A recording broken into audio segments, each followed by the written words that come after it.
Sarah and I had been together for 8 years, married for 5. From the outside, we seemed like a stable couple, solid careers, a nice home, occasional vacations to keep the spark alive. It felt like we had things figured out. But lately, something had shifted. I didn't notice it at first, but soon enough, it was impossible to ignore. The distance, the coldness, the excuses for late nights that never added up. The spark in her eyes when she looked at me was dimming, and I couldn't shake the feeling that I was sharing my home with a stranger. It started with the small things. She'd spend extra time in front of the mirror, picking outfits that seemed out of place for her typical evenings out with friends. She used to be casual about her phone, leaving it on the kitchen counter or nightstand. But now it was always in her hand, or if it was out of reach, face down on the table. I told myself I was imagining things, letting insecurities get the best of me. After all, I trusted Sarah. Or, at least, I wanted to. Then came the text. It was late at night, and she had gone out with friends from work again. The hours ticked by, and I sat there in our dimly lit living room, waiting.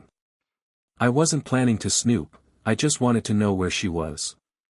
My mind spun with possibilities, each one darker than the last. I didn't want to believe that my wife, my Sarah, could betray me. But when my phone buzzed, everything changed. It was a text from an unknown number with a single image, Sarah, laughing and holding hands with a man I'd never seen before. They were sitting in a booth, the dim lights casting a warm glow over them as they leaned in close, lost in their own little world. It felt like a punch to the gut. I could barely breathe as I stared at the image, my mind racing. Who was he? How long had this been going on? Was this the reason for her late nights and hidden messages? For a moment, I wanted to ignore it, pretend that this wasn't real, that I hadn't just seen the evidence right in front of me. But the anger building in my chest wouldn't let me. All those nights I had waited, worried and wondering, while she was off with this stranger. I clenched my fists, feeling the betrayal sink deeper with each passing second. I knew I had to confront her, but not yet. She was still out there, living a lie, and I wanted to catch her off guard. So I waited. I let the anger simmer, planning my next move.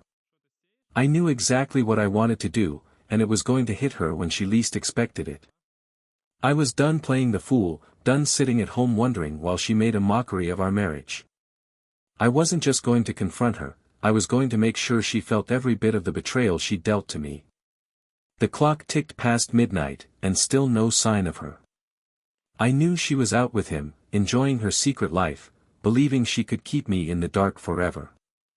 My phone buzzed again, another message from the unknown number.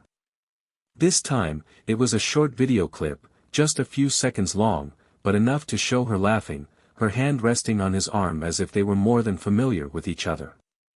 I felt a strange calm settle over me. She didn't know that her world was about to come crashing down. I opened our shared phone plan online and checked the location tracker she didn't know I'd set up. There she was, across town, in a fancy restaurant we'd been to a few times for special occasions. The kind of place we'd save for anniversaries or celebrations, yet there she was, laughing and toasting with a stranger. My blood boiled as I imagined her sitting across from him, pretending her life was free of any commitments. Taking a deep breath, I typed out a message, "How's the dinner, Sarah? Hope you're enjoying yourself. Say hi to your friend for me." I hit send and leaned back, watching the screen. I could almost picture her reaction when she saw it, the shock, the panic, the realization that I knew everything. It didn't take long for my phone to buzz again. It was her, trying to call me, no doubt desperate to explain, to lie her way out of the mess she'd created. I let it ring, savoring the moment, relishing the control I finally had in this twisted game. For once, she was the one left wondering, scrambling for answers she didn't have. I watched as her calls came through, one after another, relentless, as if she could will me into answering just by sheer persistence. Each time my phone lit up with her name, I felt a surge of satisfaction. Sarah wasn't in control this time. And with each ignored call, I knew she was on the other end, panicking, probably looking at her lover with a pale, horrified expression. I finally decided to read the flood of texts she started sending. They were exactly what I'd expected, filled with frantic excuses and reassurances that didn't fit with what I knew. Please answer, I need to explain. It's not what you think. Call me, please, let me explain. She was spiraling, and I let her. There was a strange thrill in watching her desperation unfold on my screen, knowing she had no idea what I'd do next. As her messages became more desperate, I could almost imagine her standing up from her cozy dinner, probably lying to her lover as she frantically typed back, trying to salvage what was left of her lies. Meanwhile, I was sitting at home, calm as I'd ever been, knowing I was in control for the first time in months. After 10 missed calls, I finally sent a single reply, "Enjoy your evening, Sarah. Don't let me interrupt your plans." I pictured the scene on her end, her face falling as she read my response, realizing there was no talking her way out of it this time. The fake storylines she had spun around me were unraveling, and I was in no hurry to make things easier for her. I thought about all the little lies she'd told, the subtle manipulation, making me feel like I was the one imagining things whenever I questioned her. The nights she'd spent working late, the parties with friends from work that seemed to go on just a bit too long. Everything snapped into focus now, and it fueled a quiet rage I didn't even know I was capable of. In that moment, I knew I wasn't just going to let her come home and explain herself away. I wasn't going to listen to her stammering excuses, or watch her fake tears as she tried to talk herself out of it. No, she was going to feel the full weight of what she'd done. I glanced around our living room, the photos on the wall, the wedding picture in its pristine frame on the shelf. Every detail of our home that had once held meaning now seemed tainted. This house was built on memories I no longer wanted to cherish. I thought about tearing down every trace of her in that room, but instead, I decided to leave it all exactly as it was. She'd returned to find her life just as she'd left it, while I'd already checked out. My phone buzzed again, and I couldn't help but smirk when I saw the newest message. "Please, I'm on my way home now. Just let me explain. I love you." I chuckled bitterly, thinking of how effortlessly she used that word, love. If she'd truly meant it, she wouldn't have left me in the dark, wouldn't have dragged our marriage through lies and secrets. It was getting close to midnight, and I knew she'd be home soon, probably speeding through the streets, hands shaking, mind racing with 1,000 excuses she hoped I'd accept. But tonight, she was walking into a storm she couldn't talk her way out of. I wasn't even sure if I'd let her say a single word. Maybe she'd sit there in silence while I laid everything out for her, every cold, calculated piece of what she had done. As the minutes passed, I could feel the intensity building, the quiet anticipation that hung in the air. I wanted her to feel the weight of what she'd done, to know that there was no redemption this time. I stood up, feeling a strange sense of calm wash over me, and I waited for the sound of her keys in the lock, knowing this was only the beginning of what I had planned. The moment her keys turned in the lock, I felt an icy calm settle over me. I was ready, and I knew exactly how this was going to go. Sarah stepped through the door, her eyes immediately darting around the room, searching for me, a mixture of fear and desperation etched into her face. She was clutching her phone in one hand, almost like it was a lifeline. It was the first time I'd seen her look so unsure of herself, and frankly, it was satisfying. "We need to talk," she started, her voice shaky as she tried to keep her composure. But I didn't respond. I let the silence sit between us, thick and oppressive, until I saw her start to squirm under my gaze.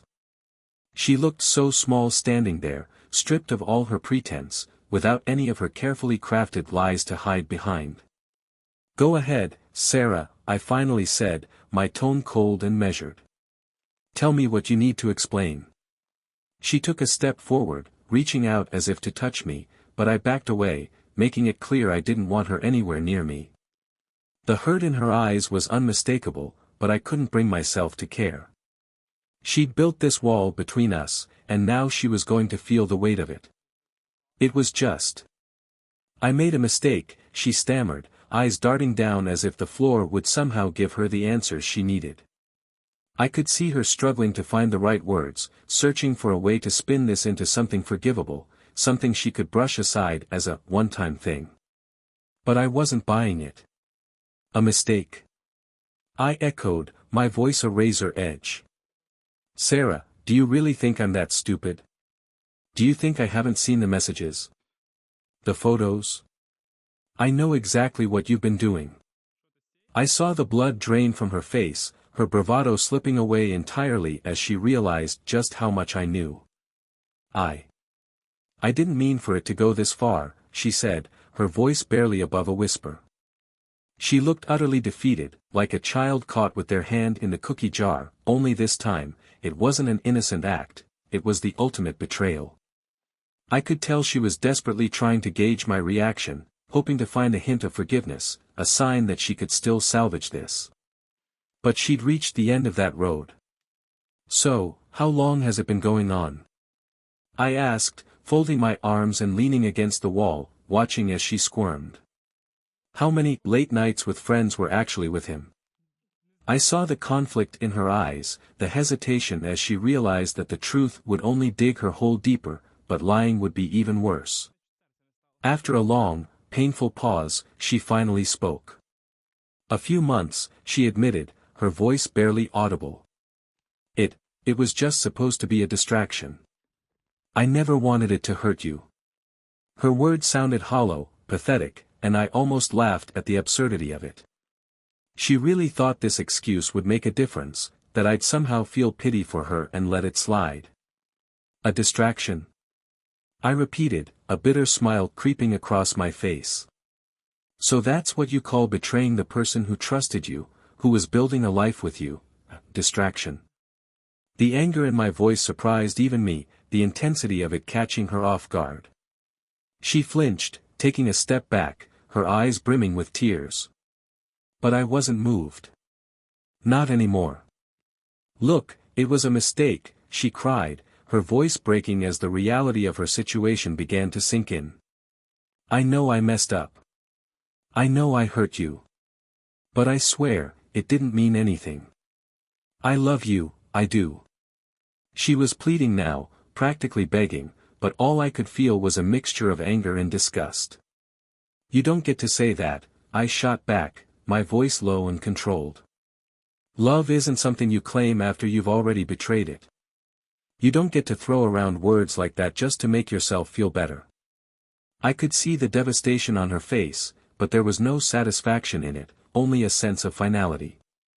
The woman standing before me was a stranger, and there was nothing she could say to change that. I waited, watching as she struggled to come up with something, anything, that would convince me to see things her way.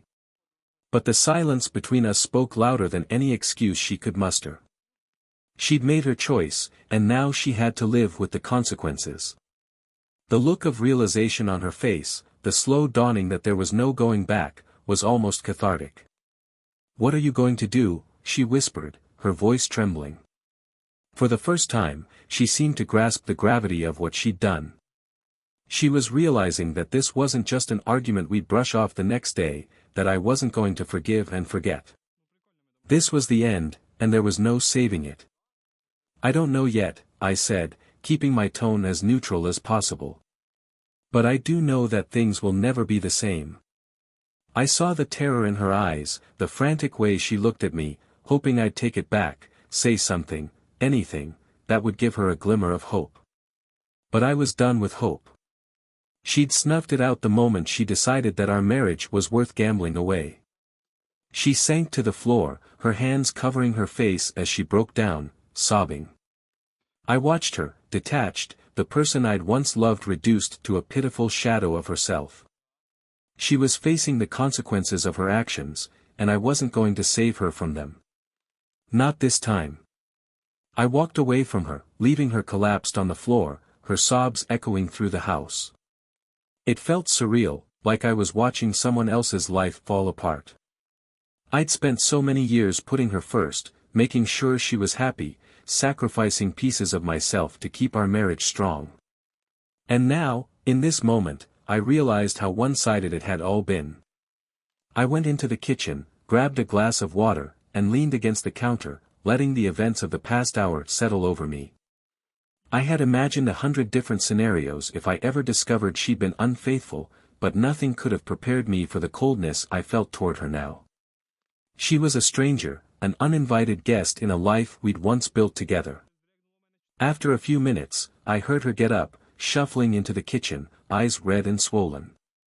She looked broken, her shoulders slumped, makeup smudged, barely a trace of the confident woman who'd thought she could get away with everything. I waited for her to speak, but when she didn't, I broke the silence. "So, what now, Sarah?" I asked, my voice devoid of any warmth. "Do you really think you can just apologize and expect me to forget everything?" She shook her head slowly, as if even the thought was too much for her to grasp. "No, I don't expect you to forgive me. I don't know what to say," she admitted, her voice a whisper. "Then don't say anything," I replied coldly. "Just be honest with yourself for once. Admit that you threw us away for nothing." She winced at my words, but I didn't care. I wasn't going to sugarcoat it for her. She needed to see the full weight of her betrayal and feel the consequences with every fiber of her being. "I don't know why I did it," she said, a hint of desperation in her tone. It was a stupid mistake, something I thought I could control. I didn't think it would get this far." Her excuses felt weak, hollow. I could tell she was scrambling, trying to make sense of something even she couldn't justify. But none of it mattered to me. Nothing she could say would make any of this right. "So you didn't think it would get this far," I repeated, my voice dripping with sarcasm. "What did you think would happen, Sarah? That I'd just stay oblivious forever? That you could keep seeing him while I played the fool?" She opened her mouth to respond, but no words came out. She knew, deep down, that there was no good answer. The silence stretched between us, uncomfortable and raw, until finally, she spoke again. "I know I can't take it back," she whispered, tears streaming down her face. "I know I don't deserve your forgiveness, but I still love you. I swear, I do." Her words were desperate, pleading, but they fell flat. Love wasn't enough, not after everything she'd done. "Love doesn't work like that, Sarah," I replied, my tone icy. "You can't just claim to love someone and then betray them. Love requires respect, trust, honesty, all the things you threw away the moment you let him into your life." I could see her deflating, her shoulders sinking further with each word I spoke. She was finally starting to understand that this wasn't something she could talk her way out of. "I know," she whispered, wiping her tears with the back of her hand. "I know I messed up, and I hate myself for it. But please, don't throw us away because of one mistake." Her words sounded pathetic, desperate, like she was grasping at straws. But it was too late. The bridge between us was already burned, and there was no going back. "You threw us away, Sarah," I said, my voice steady. "You're the one who made the choice, who decided that I wasn't enough. Don't try to put this on me." She flinched, the truth of my words hitting her like a slap to the face. For once, she had nothing to say, no excuses, no justifications, just the stark reality of her own actions staring her down. The silence that followed was heavy, filled with unspoken words and broken promises. I could feel the tension building, the weight of everything we'd lost pressing down on both of us. She was finally starting to see that there was no way to fix this, that the damage she'd done was too deep, too permanent. And yet, part of me wanted her to fight, to at least try to understand the full extent of the pain she'd caused. "So what do we do now?" she asked finally, her voice barely audible. She sounded defeated, like she'd already resigned herself to the worst. But I wasn't ready to let her off the hook just yet. I wanted her to feel the consequences of her actions, to understand that there was no quick fix for the mess she'd created. "That depends on you, Sarah, I replied, my tone as cold as ever.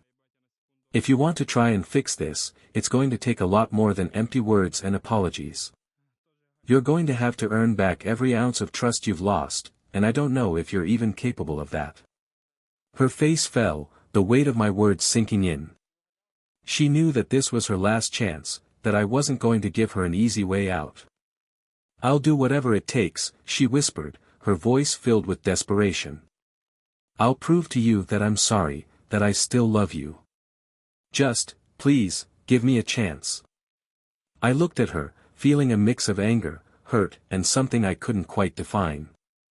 Part of me wanted to believe her, to hold on to the hope that we could somehow rebuild what she'd shattered. But the other part of me knew that this was only the beginning, that the road ahead would be long, painful, and uncertain. Sarah stood there, clinging to my every word, desperate for a lifeline. Her plea hung heavy in the air. She wanted a chance to fix things, but trust doesn't mend overnight, especially not after it's been shattered so brutally. Her betrayal was a scar, one that couldn't simply be erased with apologies or promises. You really think you can fix this? I asked, a note of incredulity in my voice. She looked down, seeming to shrink under the weight of her own guilt, but then nodded slowly. Yes, she whispered, her voice trembling. I know I messed up. But I'll do whatever it takes. I'll prove to you that I can be the wife you deserve. Her words were earnest, but I couldn't shake the bitterness that clung to my heart. This isn't about just being a better wife, Sarah, I said, my tone colder than I intended. It's about facing what you did. It's about accepting that this isn't just going to go away. She seemed to deflate even further, as if realizing that words alone weren't enough. She'd built her life around lies, and now she was facing the painful reality of her own choices. If you're serious, I continued, then you're going to have to start by cutting off every tie you have to him. No more messages, no more accidental run-ins, no more excuses. And I'll need to see everything, your phone, your emails, all of it. She looked up, her face pale, but she nodded, swallowing hard. Of course, she murmured, her voice barely above a whisper. Whatever it takes. I'll delete everything, block his number, whatever you need. Her desperation was obvious, but there was a flicker of determination in her eyes. I could see she was genuinely willing to try, but I couldn't help but wonder if it was too little, too late. And it's not just about blocking him, Sarah, I added, my voice unyielding. It's about rebuilding trust from scratch. You're going to have to be honest about everything, no more secrets, no more lies. If I catch even a hint of dishonesty from you again, we're done. She nodded quickly, her eyes wide, like she was afraid to blink and lose whatever slim chance she had left. The silence between us was tense, thick with unresolved pain and uncertainty. Part of me was tempted to just end it, to walk away and leave her to deal with the fallout on her own. But another part of me was curious, could she really change? Could she genuinely commit to rebuilding the trust she destroyed, or was this just another empty promise? Why him, Sarah? I asked suddenly, the question slipping out before I could stop it. She looked startled, her eyes flicking up to meet mine. Why did you go to him? Her mouth opened, then closed, and for a moment, I thought she might refuse to answer. But then, with a deep, shuddering breath, she began to speak. It wasn't about him, she said quietly, avoiding my gaze. It was, about me. I felt like I was missing something, like I'd lost a part of myself. He was just, there. Her voice wavered, and I could tell she was struggling to put her feelings into words. But the truth, however painful, was finally coming to light. So it wasn't love, then? I pressed, unable to hide the edge of bitterness in my voice. She shook her head slowly, looking down at the floor. No, she admitted, her voice barely a whisper. It wasn't love. It was, an escape, I guess. A way to feel something that I thought I'd lost. Her confession was raw, and for a brief moment, I saw a glimmer of the person she used to be, the person I'd once fallen in love with. You thought I was the one who took that from you? I asked, feeling a pang of sadness mixed with anger. Sarah, we built a life together. You had everything you needed right here, but you chose to look elsewhere. She flinched at my words, a fresh wave of guilt washing over her, but she didn't try to defend herself. She knew there was nothing she could say to justify what she'd done. I know, she whispered, tears welling up in her eyes. I know I was selfish. I let my own insecurities ruin everything, and now I'm losing you. Her voice cracked, and she looked away, trying to hide the tears that were streaming down her face. For a moment, I almost felt sorry for her. Almost. This isn't about losing me, Sarah, I said, my tone softer than before.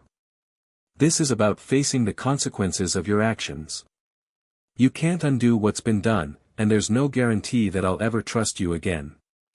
But if you're willing to put in the effort, if you're really serious about making this right, then maybe, just maybe, we can try to start over. She looked up, a faint glimmer of hope in her eyes, but I could see the fear lurking beneath it. She knew that the road ahead was going to be long and painful, filled with difficult conversations and endless nights of doubt.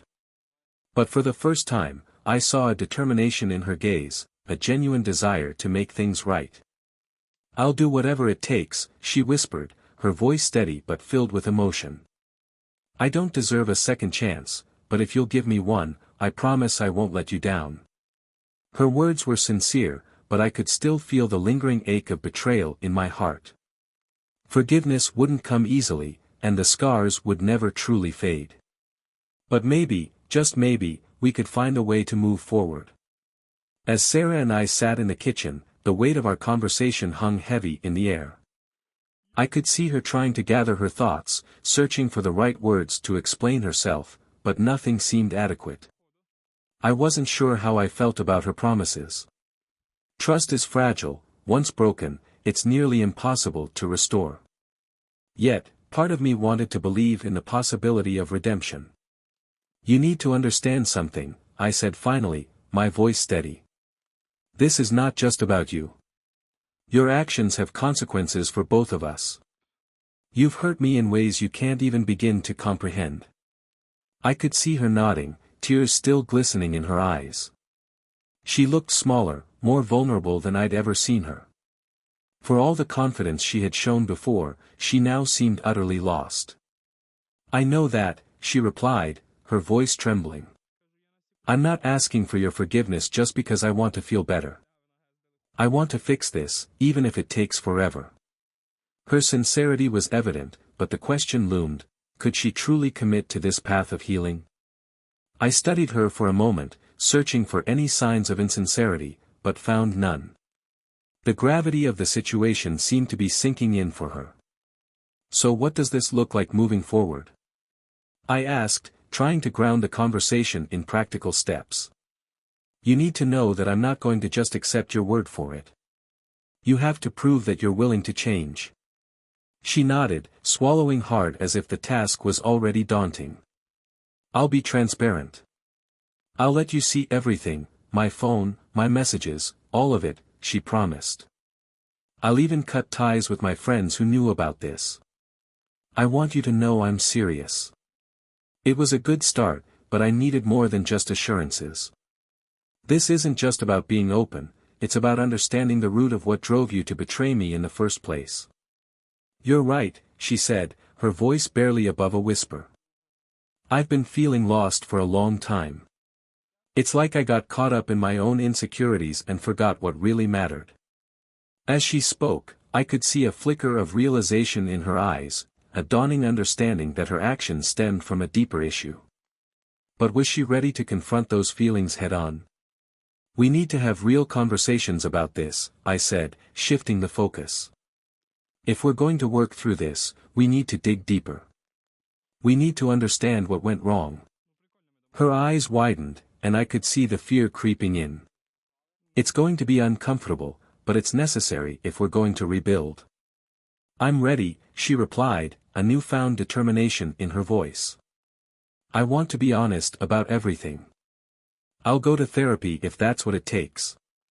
I couldn't help but feel a glimmer of hope at her words. Perhaps this was the beginning of something new, a chance to confront not just her betrayal but the issues that had festered beneath the surface of our relationship. Good, I said, allowing a small smile to break through my facade. But know this, it won't be easy. You're going to have to confront your feelings, your fears, and your regrets. This is about more than just us, it's about you becoming the person you want to be. She nodded vigorously, her expression serious. The resolve in her eyes was encouraging, but I remained cautious. As we began discussing potential therapy options, I couldn't shake the feeling of unease. What if this was all just a facade? What if, beneath her promises of change, there still lingered the same insecurities that had led her to cheat in the first place? I had to keep my guard up, even as a part of me longed for the love we once shared. The next few days were a whirlwind of emotions.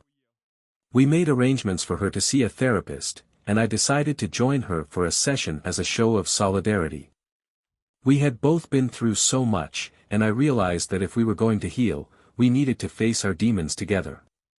But walking into that therapist's office filled me with trepidation. Would it help, or would it just expose more wounds? During our first session, I sat in silence, watching Sarah as she shared her feelings.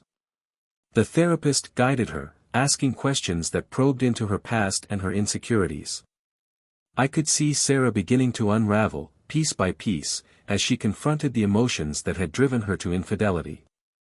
It was painful to watch but necessary. I think I've been scared of losing myself in our marriage, she admitted, her voice quivering. I thought I was supposed to be strong for you, to hold everything together, but I felt like I was crumbling inside. Her honesty was refreshing, but it also stung. We'd both been so focused on each other that we had neglected ourselves, leading us to this moment.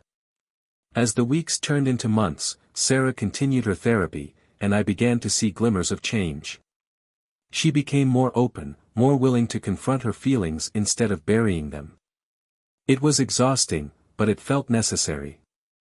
We began to rebuild our communication, peeling back layers of hurt and misunderstandings. Yet, the shadows of betrayal still loomed over us. Despite the progress, there were still days when I felt the weight of her infidelity. I would catch glimpses of her phone, wondering if she had reached out to him again. The anxiety would bubble up, and I had to remind myself to breathe, to trust the process. Each time we faced those fears, we grew a little closer, but the scars remained. Healing wasn't linear, it was messy and unpredictable, and I had to navigate it carefully. As the therapy sessions progressed, Sarah began to dive deeper into her past, uncovering experiences that had shaped her self-image and fueled her insecurities. I sat beside her, absorbing her revelations and reflecting on my own role in our relationship. It was painful, but I knew we had to confront our histories to move forward. One day, during a session, Sarah revealed something that struck a chord with me. I've always felt like I wasn't enough, she said, her voice thick with emotion. Growing up, I was always compared to my sister. She was the perfect one, straight A's, the star athlete, always the center of attention. I was just me.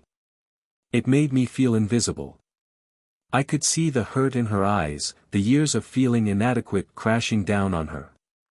I never realized how deeply that affected you, I said softly, my heart aching for the girl she once was.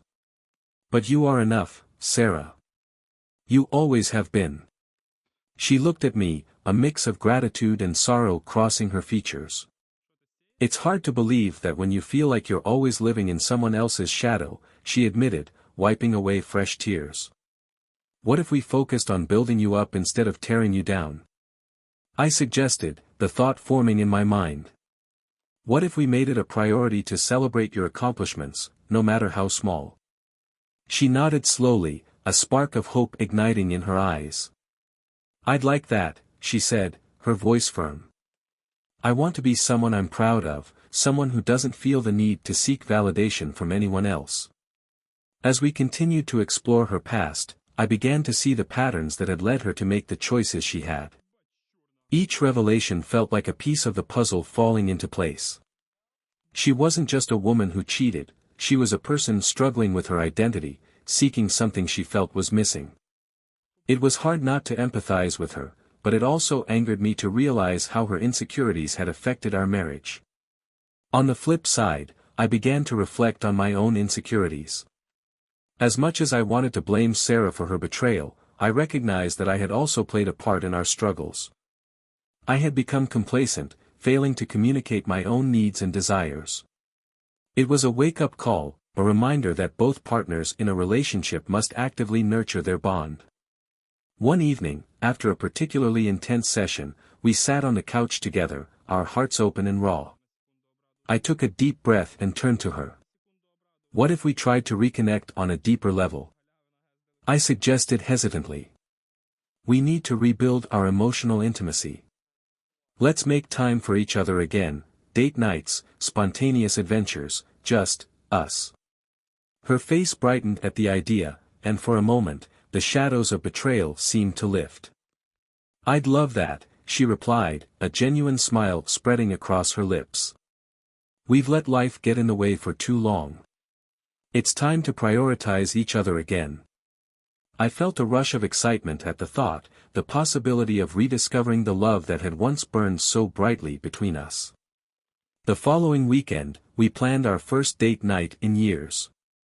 I decided to take her back to the place where we had our first date, the cozy Italian restaurant that had felt so magical at the time. As we arrived, I felt a mix of nostalgia and anxiety. Would this be the spark we needed to reignite our connection, or would it just serve as a painful reminder of what we had lost?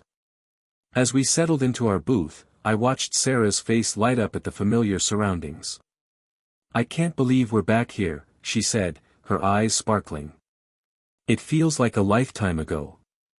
The tension from our recent struggles began to fade, replaced by a warmth that felt almost tangible. We laughed and reminisced, sharing stories about our early days together, and for a brief moment, I could almost forget the pain. But as the evening progressed, I couldn't shake the lingering doubts. Was this just a temporary reprieve from the chaos? I pushed those thoughts aside, determined to focus on the present. We clinked our glasses together, toasting to new beginnings, and I felt a glimmer of hope for what lay ahead. After dinner, we took a walk through the nearby park, the cool evening air invigorating and refreshing. We held hands, feeling the warmth of each other's presence as we strolled under the stars. It felt good to be together, to enjoy each other's company without the weight of betrayal hanging over us. But I knew that this was only the beginning, we still had a long way to go. Thank you for tonight, Sarah said, her voice soft as we stopped to gaze at the moonlit pond. It feels like we're taking a step in the right direction. I nodded, feeling the same sense of optimism. But as I looked into her eyes, I was reminded of the journey ahead. Healing takes time, and I had to be patient, not just with her, but with myself as well. As we continued to navigate our way through therapy and rebuilding our relationship, there were still difficult moments. Occasionally, I would find myself slipping back into doubt, wondering if she would ever truly change or if the shadows of her betrayal would always linger. But as we shared more experiences like this, I could feel the connection between us strengthening, brick by brick. One evening, as we settled in for another therapy session, I took a deep breath, preparing to confront the feelings I had been suppressing. There's something I need to share, I said, my voice steady. I'm still struggling with trust, and I want to address it before it festers. Sarah looked at me, her expression a mix of concern and understanding. I want to hear it, she replied, leaning closer. The tension in the room was palpable as I prepared to voice my deepest insecurities. It was a necessary step, but the thought of exposing my vulnerability filled me with apprehension. I've been working hard to trust you again, but there are days when I find myself spiraling into doubt, I admitted, my heart racing. Sarah listened intently, her expression earnest. I understand, she replied softly. I know I've given you every reason to doubt me. I wish I could take back everything I did. I nodded, the hurt still fresh, and I could feel the emotional distance between us threatening to widen. It's not just about the betrayal, Sarah. It's also about the fear of losing you again. I don't want to lose you, she said, her voice filled with urgency. I'm committed to this, to us. I'll do whatever it takes. The sincerity in her words was evident, but the scars remained. I could see that she was struggling, too, battling her own demons while trying to prove her commitment. Let's explore this together, the therapist suggested gently, encouraging us to delve deeper into our feelings. What specific actions or moments trigger your doubts? I took a moment to gather my thoughts.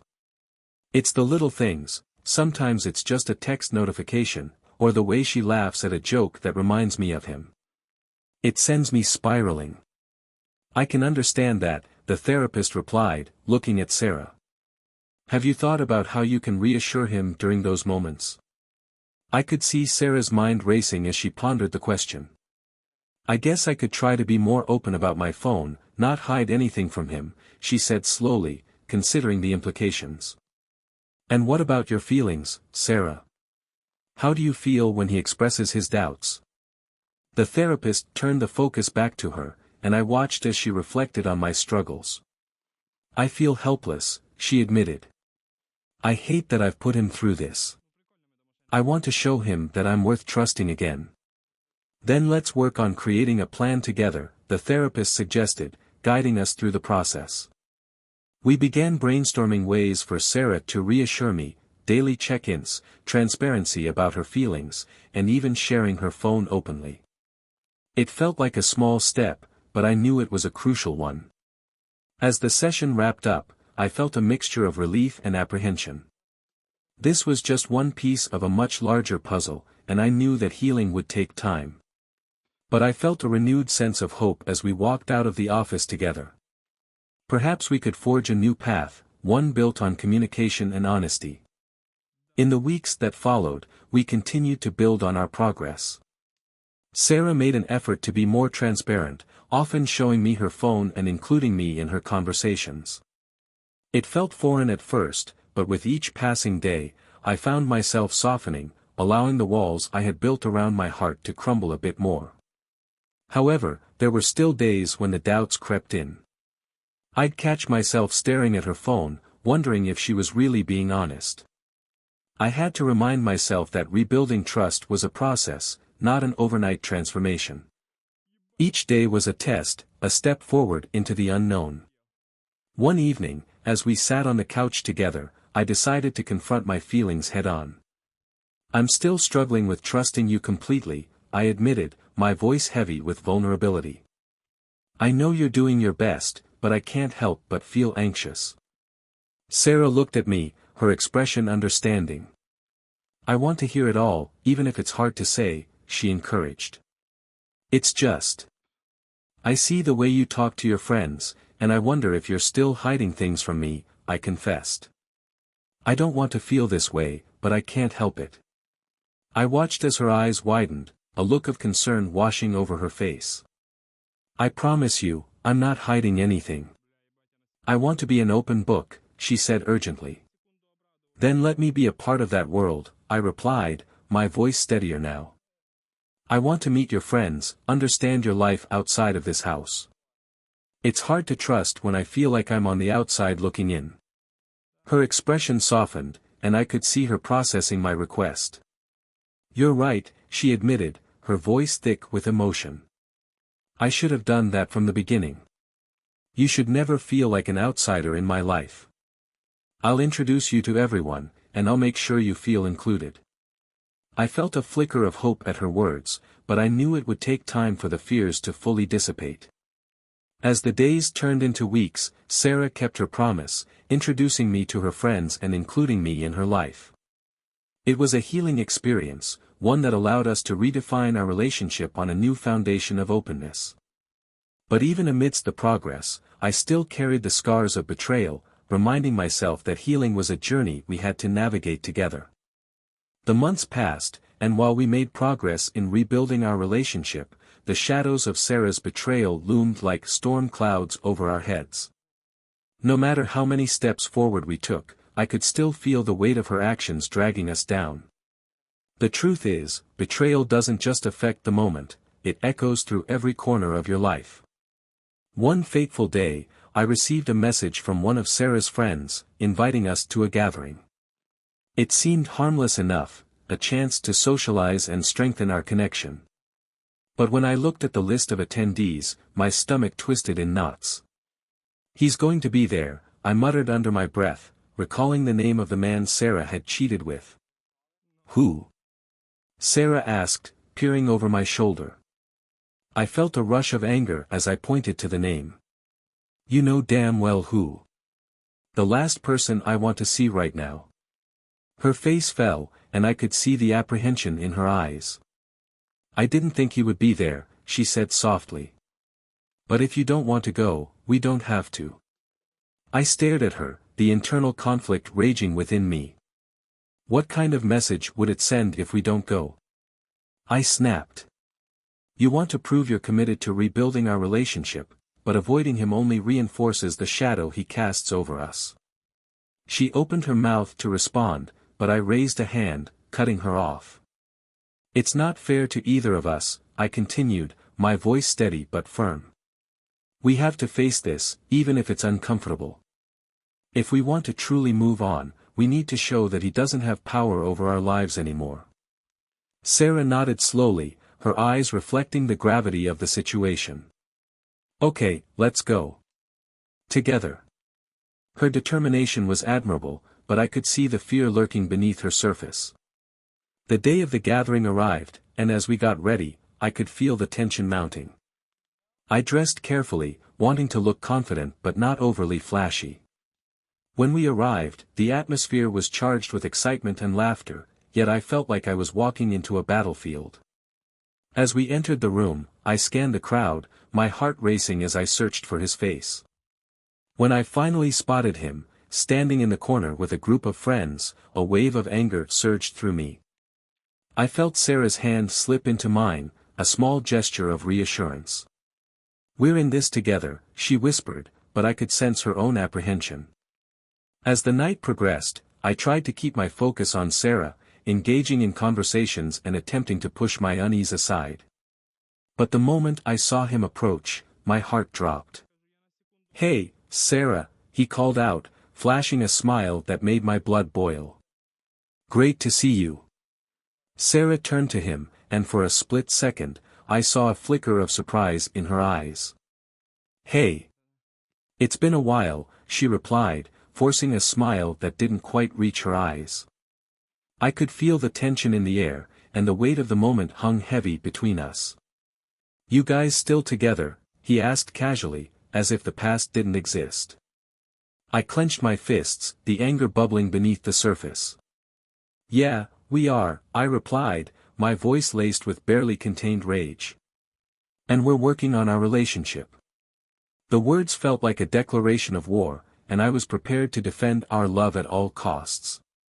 The conversation turned awkward, and I could sense Sarah's discomfort. She glanced at me, searching for reassurance, and I offered her a tight-lipped smile. "Let's go grab a drink," I suggested, wanting to escape the tension. As we moved away, I felt the weight of his gaze on us, a reminder of the betrayal that still lingered in the air. Once we were at the bar, I leaned in closer to Sarah. "Are you okay?" I asked, my voice low. "You seemed tense back there." She sighed, running a hand through her hair. "I am, but I can handle it. I just want to show him that we're stronger than what happened." I nodded, appreciating her determination, but the unease still gnawed at me. As the night wore on, I felt the weight of the world pressing down on my shoulders. The laughter and music swirled around us, but I was stuck in my head, replaying the earlier conversation. I had to remind myself that we were working towards healing, but seeing him only intensified the wounds I was trying to heal. Finally, we decided to leave. The air felt lighter as we stepped outside, but I knew the struggle wasn't over. "I'm proud of you," I said, turning to Sarah as we walked toward the car. "You handled that better than I expected." She smiled, relief washing over her face. Thanks. It was hard, but I wanted to show you that I'm committed to us. As we drove home, I felt a mix of pride and fear. We had faced the consequences of her actions together, and while it was a step forward, I knew there would be more battles ahead. The road to healing wasn't easy, but with each challenge we faced, I felt our bond strengthening in ways I had never anticipated. The weeks following the gathering felt like a roller coaster ride, filled with ups and downs as we navigated the intricacies of rebuilding trust. I had hoped that confronting the past would ease the burden, but instead, it seemed to intensify the feelings swirling inside me. I often found myself caught in moments of doubt, wrestling with my insecurities. One evening, as we settled down for dinner, I watched Sarah closely, trying to read her expressions. The conversation flowed easily, filled with laughter and shared memories, but a nagging fear lingered at the back of my mind. I forced myself to enjoy the moment, reminding myself of the progress we had made. "You okay?" Sarah asked, her eyes searching mine. "You seem distant." I hesitated, debating whether to open up about my feelings. "I'm just thinking," I admitted. "Sometimes it feels like we're only putting a band-aid over the wounds instead of actually healing." Her face fell slightly, and I could see the weight of my words hitting her. "I get it," she replied softly. "We're not magically fixed, and I know that. I want to do whatever it takes to show you I'm here for the long haul." I nodded, appreciating her willingness to confront the truth. "It's just hard sometimes. I want to trust you, but those doubts creep in when I least expect them." "What can I do to help?" she asked, her voice filled with sincerity. I considered her question for a moment before responding. "Maybe we can establish some routines, little things that help me feel more secure. Like sharing our schedules or checking in with each other throughout the day." "That sounds reasonable," she agreed. "I'd love to do that." We spent the rest of the evening brainstorming ways to improve our communication, setting intentions to check in with each other more frequently. It felt like a step in the right direction, but I knew it would take time to see lasting changes. Over the next few weeks, we put our plan into action. Each day, we would share our schedules, text during the day, and take a few moments to connect before bed. It became a comforting routine that helped ease some of my anxieties. The more open we were, the more secure I began to feel. Yet, the path wasn't without its challenges.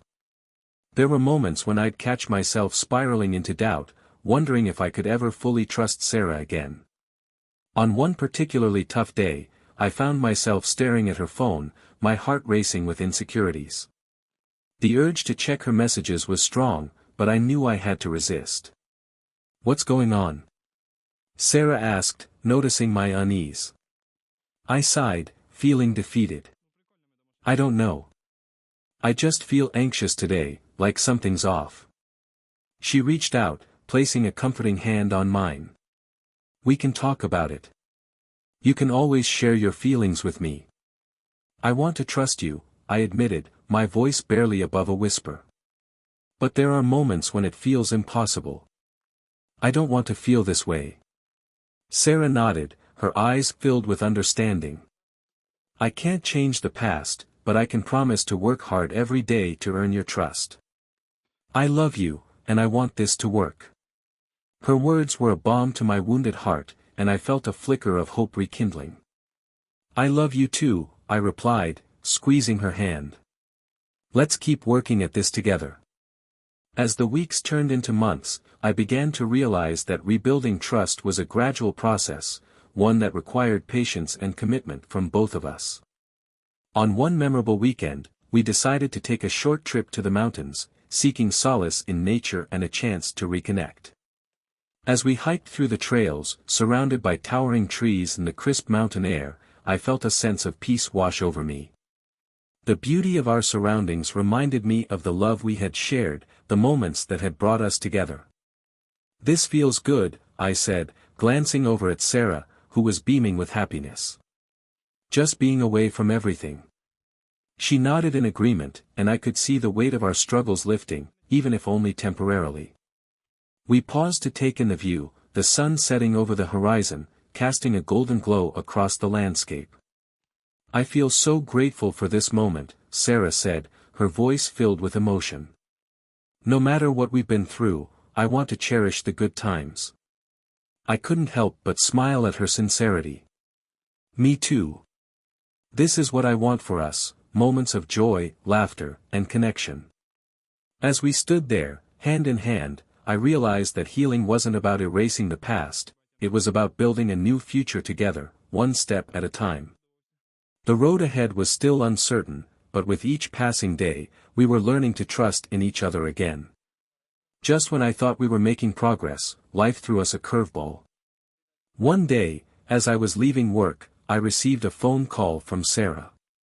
"Hey, can we talk? I need to share something important," she said, her voice trembling with emotion. My heart sank at the seriousness of her tone. "Of course. What's wrong?" I asked, anxiety creeping in. "Can you meet me at our favorite cafe?" she replied, and my stomach twisted with unease. I could hear the tremor in her. As I took a seat across from Sarah, her expression was a mix of fear and determination. "I have something to tell you that's hard for me to say," she began, her voice shaking slightly. I braced myself for the worst, unsure of what she was about to reveal. "I've been offered a job opportunity in another city," she continued, her eyes searching mine for a reaction. "It's a great chance for my career, but it means I'd have to move." A wave of shock washed over me. This was unexpected, an opportunity that could either strengthen our relationship or push us apart. "When would you have to leave?" I asked, trying to keep my emotions in check. "They want me to start in a month." The news hung heavy in the air between us. My mind raced with conflicting thoughts. This job could be a fresh start for her, but what would it mean for us? "I know this is a lot to process," she said, biting her lip. "But I want you to know that you're my priority. I don't want to lose what we've built together." Her sincerity struck a chord in me, but fear clawed at my heart. "What do you want to do?" I asked, trying to gauge her feelings. "I'm torn," she admitted, tears welling in her eyes. "I've worked so hard to get where I am, but I don't want to walk away from us either. I need to make this decision carefully." I reached across the table, taking her hand in mine. "Let's talk it through. We can figure this out together." Over the next few days, we discussed Sarah's job offer extensively. Each conversation revealed her deep desire to grow professionally, but also her commitment to our relationship. We explored every angle, considering the potential impact on our lives. "What if we try a long-distance relationship?" Sarah suggested one night, her voice filled with hope. "It could be a way for me to pursue my dreams without losing you." I considered her idea, torn between the excitement of her ambition and the fear of being apart. "Long distance could work if we both commit to it," I replied cautiously.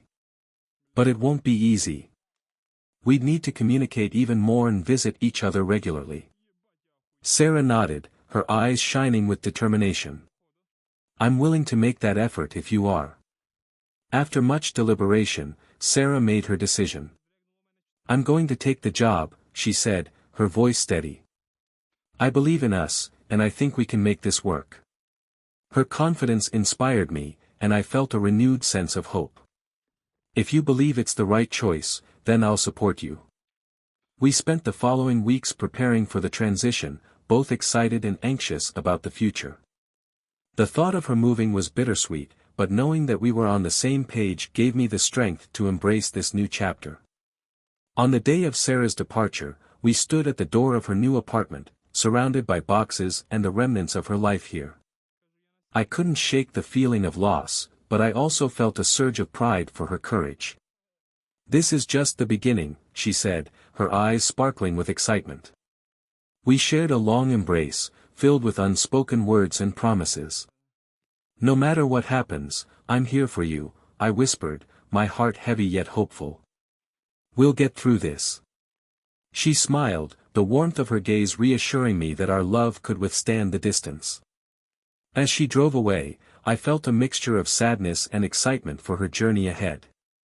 The next few months were challenging, filled with moments of loneliness and doubt. Yet, we remained committed to each other, scheduling weekly video calls and planning visits. Each time we connected, I felt our bond growing stronger. Sarah thrived in her new role, and her enthusiasm fueled my desire to support her.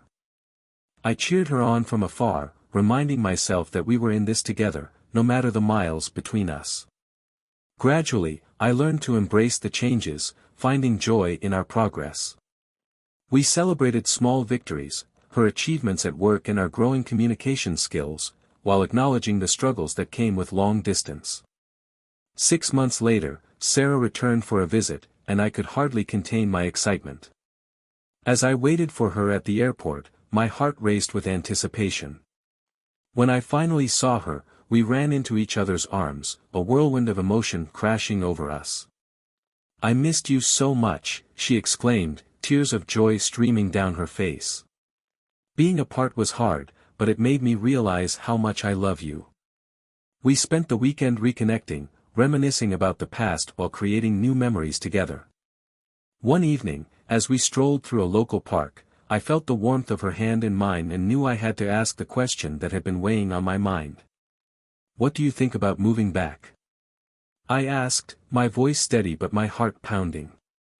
"I've thought about it a lot," Sarah replied, her gaze thoughtful. "I love my job here, but I love you more. Maybe we could find a way for me to work remotely." The prospect filled me with hope, and I felt a spark of excitement igniting within me. As we stood beneath the stars, I realized that we had weathered the storm and emerged stronger than ever. Our love had transformed, and while the road ahead would still have its challenges, we were ready to face them together. "No matter what comes next, I'm all in," I said, pulling her close. "Me too," she whispered, a smile spreading across her face. In that moment, I knew we had built something resilient, a love that could withstand distance and hardship. With renewed determination, we embraced the future, ready to take on whatever life had in store for us.